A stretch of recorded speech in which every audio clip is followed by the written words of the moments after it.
Live from NTX News, I'm Molly Quinn. Today marks 5 years since the murder of inventor and entrepreneur Aiden Croft. Seen by many as a visionary pioneer, Mr. Croft was the founder and CEO of Cypher, the company responsible for revolutionary innovations in the field of computer science and sustainable energy. Mr. Croft's body was discovered in his secluded estate in the Sierra Nevada mountains shortly after midnight. The death was the result of a violent attack. Although several guests were staying at his house at the time of the murder, no arrests were made and no charges were ever filed. Authorities continue to insist the investigation is ongoing. When asked for reasons why progress has been slow, the police have cited the unusual circumstances of the crime. To date, a primary suspect has yet to be named. Now for the weather.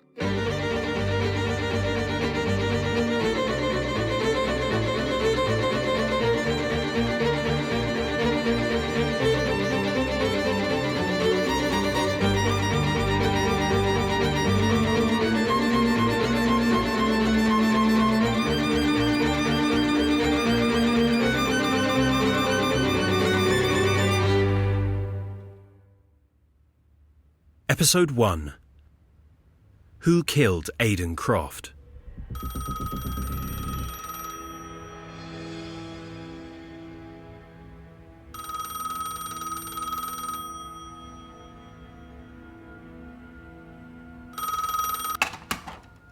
Yeah, Is this Elizabeth Devereaux? this is Liz. Elizabeth Devereaux? The writer? I was a reporter for the Globe, if that's what you mean. Who is this? My name is Samantha Hardaway. I hope I'm not interrupting anything. Just reruns and a hangover. Look, I'm not really interested. I'm a big fan of your work. Your reporting. I've followed your story since you broke the Rinda scandal. You have a knack for sniffing out bullshit.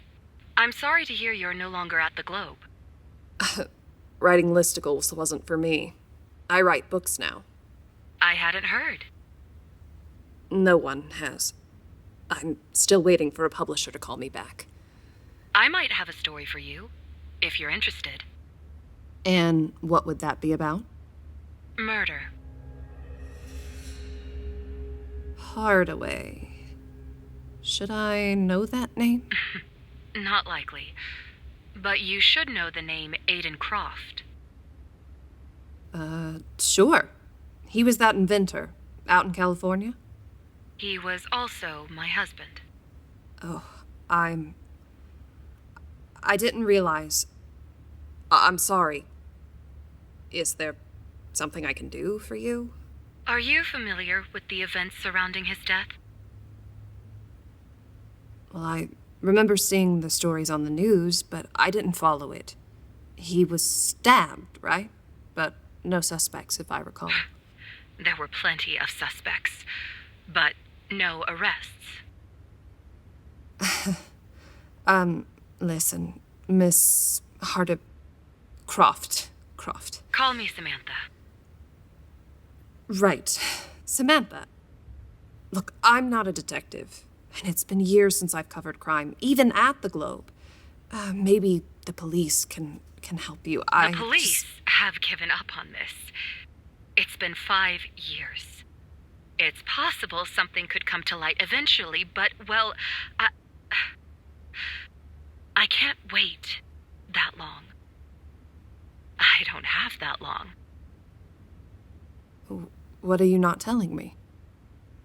Do you know what AML is? Is that someone's initials? It's my death sentence. Leukemia. Bone marrow cancer. I was diagnosed last year. In almost all cases, treatment is successful. I'm afraid I'm one of the rare instances where it is not. I'm sorry to hear that. My time is running out. It's natural to want to set some matters in order. Sure, but why me? Because you like my writing? California is a long ways away. Because I know you're thorough, Miss Devereaux, and that you care about the truth. If you'd allow me to explain before making up your mind? Only if you stop calling me Miss Devereaux. It's Liz. And look, you'll have to start from the beginning. I can do that. Meaning start with your husband. I gather he was some kind of tech whiz, but I don't really follow that sort of stuff. I'm a little old school, I guess. Tell me about him. Right. Where to begin? Well, the media adored him.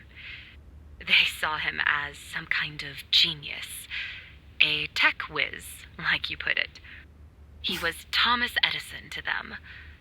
But the real Aiden... He was smart, sure, but he really wasn't a scientist. Not in a traditional sense. But he had vision. And he was charming. He knew how to put on a show. His charisma was responsible for much of Cypher's unprecedented success. His company. Yes, it was his legacy. My ex tried to convince me to invest in stock. Well, that was years ago. Whoops. Cypher's success changed our lives. For better and for worse. After the G2 generators, everyone's expectations were so high. Everyone speculated about what would come next. The pressure made Aiden uncomfortable. He receded from public life. The last year, he became paranoid, distant, even from me. How would you describe your marriage? It was unconventional. We both understood the importance of the work Cypher was doing, and I recognized that the public needed certain things from my husband. Sometimes it felt like we were living different lives. But that doesn't mean I didn't love him. I just believed Cypher was bigger than us. Was he working on something new? Yes, but whatever it was, he kept it close. He'd cut back most of his R&D staff and worked alone. A few years back, we'd purchased an estate north of Lake Tahoe as a summer retreat. He'd built a lab in one of the wings of the main house, so he could focus without distraction. He spent the entire last year there. You weren't living with him? No. I stayed in the city. San Francisco, I mean. In retrospect, I should have come. I think the isolation made things worse. So, why was everyone there that weekend? I take it that was unusual. Very unusual. He'd sent invitations for a select few to join him at the house for the weekend. He asked me to come up as well. None of us knew the purpose until we arrived. And what purpose was that? A demonstration. He was going to reveal whatever he was working on. How many guests were invited? There were 6 of us, including myself. Plus the housekeeper, so 7 total. I have a list. I'd like to see it, but please go on with your story. What happened that weekend? Right from the start, it didn't go well. First, there was the storm. This was February. A blizzard had swept in earlier that evening. It was causing power to go off all over the property. On top of that, there was Aiden's behavior. He refused to see his guests. He didn't greet anyone, and he never even came to dinner. It made all of them furious. He dragged them to the middle of nowhere only to ignore them. Aiden's new invention didn't make an appearance either. After teasing his guests, he delayed it altogether. It was something about the power failures. Well, how was Aiden providing these messages? The housekeeper, Isabel, made the announcements. She kept coming in and out with messages she received periodically from Aiden. It was peculiar. The housekeeper. But you didn't see your husband that night? No. He treated me the same as the others. Well, that must have bothered you. Not as much as you might think. I knew Aiden. I understood his eccentricities. They irritated me too, but I understood them. Right. Please, go on. Everyone was disappointed and frustrated, but What could we do? The storm continued all night. After an awkward dinner, everyone went to bed. Was everyone staying in the main house? That's right. All of the guest rooms were on the second floor. At around midnight, there was screaming. We all heard it. From the east wing, from Aiden's lab. Of course, I went to see what was going on. All of us did. And what did you see? I saw Isabel standing outside the door. She was hysterical, and I could see why. There was blood everywhere, and something lying on the floor just inside the lab. The body... Well, you've read the news stories. He was dead. Suicide wasn't a possibility? He'd been stabbed in the back, and his throat was cut. So, why have the police never made an arrest? I mean, it has to be one of the guests, right? Remember I said my husband was paranoid? Well, about a month before he died, he'd installed video cameras in the East Wing, including outside his lab door. There were none inside the lab, but Aiden could monitor anyone coming and going. The police reviewed the footage. At 10 p.m., Aiden went into his lab, and no one else went in or out. Not until his body was discovered. I assume that's the only door. The only one. Then what you're saying is impossible. It's not impossible. It's a puzzle. And it's a story. 5 years have passed and still no one knows how my husband was murdered or what he was working on. Wait, there were no records left of his work? No notes? There were none. Whatever he was working on, the killer must have removed it. Okay, and so what exactly do you want me to do? Solve your husband's murder? I want you to interview the suspects and tell me who's lying. That's it. It has to be one of them. There's no need for you to even travel. I'll arrange all of the interviews. A phone call with each suspect. It shouldn't take more than a week of your time. A week? All right, and when I don't find anything? You'll still be paid. Name your price.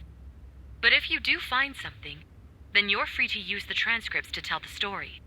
To write the kind of book a publisher might be interested in. Either way, I'd be grateful for your assessment. Only 1 week. Only 1 week. Okay. All right. I'll do it. Thank you, Miss Devereaux.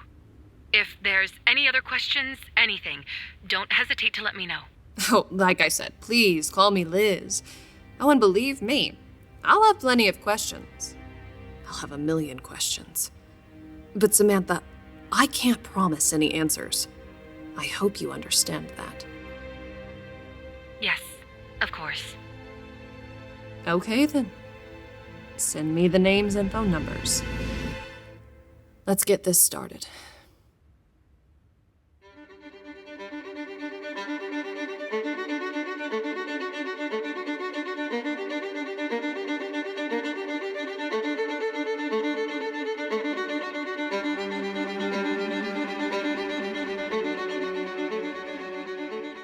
Seven Suspects is written, directed and produced by Jon Rolfe. Liz Devereaux is voiced by Chelsea Krause, Samantha by Sarah Ruth Thomas. The news anchor was Jill Sperling. Sound design and engineering by Randy Greer. The theme music is Cold String by Tiny Music. Shows like this and other audio drama isn't possible without support from our fans. More than anything, we appreciate you listening.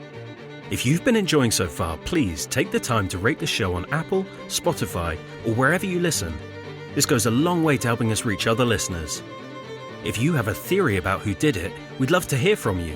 You can find us on Facebook, Twitter, or Instagram at 7 Suspects. That's with the number 7.